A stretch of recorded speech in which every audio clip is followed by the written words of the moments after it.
वो में जबलपुर में बड़े महाराज जी के साथ लगभग 1.5 महीने के प्रवास पर रहे थे और अभी भी लगभग 15-17 दिनों से हम महाराज जी के साथ में हैं।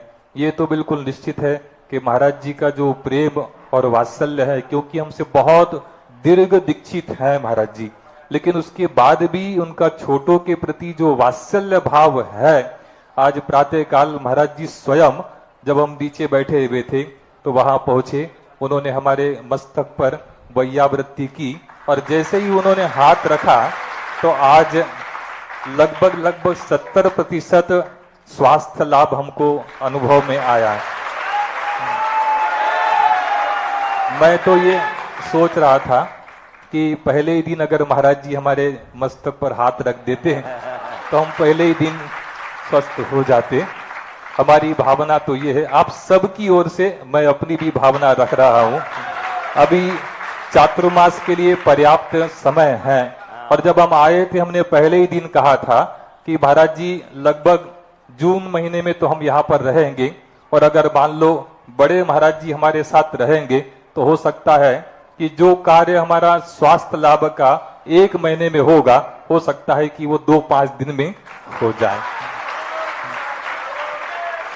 हमने एक बहुत अच्छी बात पढ़ी थी कि जैसे छाता हमें भीगने से बचाता है, ऐसे ही बड़ों की छत्र छाया हमें बिगड़ने से बचाती। मैं बिगड़ा नहीं हूं, बिगड़े आप लोग थे। आपको सुधारने के लिए पूज्य महाराज जी ने यहाँ पर आपको इतना समय दिया और दमोह वालों को तो ये भावना भानी चाहिए, हम कहीं भी चातुर्मास करें, लेकिन आप लोग बड़े महाराज जी को निवेदन करके दमोह चातुर्मास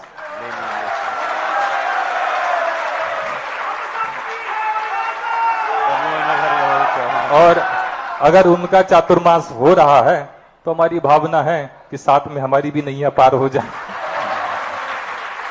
बस अंत में उनके श्री चरणों में ये कुछ पंक्तियां। आपने दीक्षा ग्रहण की, लाभ हम लेते रहे। आपने दीक्षा ग्रहण की, लाभ हम लेते रहे। आपने काटे चुने, फूल हम लेते रहे। ज्ञान का अध्याय हमने एक भी जाना नहीं, ज्ञान का अध्याय हमने एक भी जाना नहीं। आपने खुद दी परीक्षा और पास हम होते रहे। ज्ञान का अध्याय हमने एक भी जाना नहीं, आपने खुद दी परीक्षा, पास हम होते रहे। थी हमें कैसी बीमारी, जान ना पाए हकीम। थी हमें कैसी बीमारी, जान ना पाए हकीम। आपने खाई दवा और ठीक हम होते रहे। बोलिए आचार्य गुरुवर विद्यासागर जी महामुनिराज जी की, पूज्यवर निर्यापक सम्मेलन सुधा सागर जी महामुनिराज जी की। कविता तो अच्छी लिखते हैं। मैं क्या करूं, आज जो सुबह में गया इनके पास, 4 दिन से सोच रहा हूं, लेकिन भीड़ हमें जाने नहीं देती। सामायिक से उठ के कल परसों विचार आया कि देखें स्वास्थ्य का पता चला, और बाहर इतनी भीड़ आ गई कि मैं 2 मिनट बैठा तो सीधे 5 बजे उठ पाया। क्या कर, ठीक है, बहुत अच्छा। मैं तो यही कहता हूं हमारा सारा संघ स्वस्थ रहे, निरोग रहे और सदा मोक्ष मार्ग पर आगे बढ़ता है।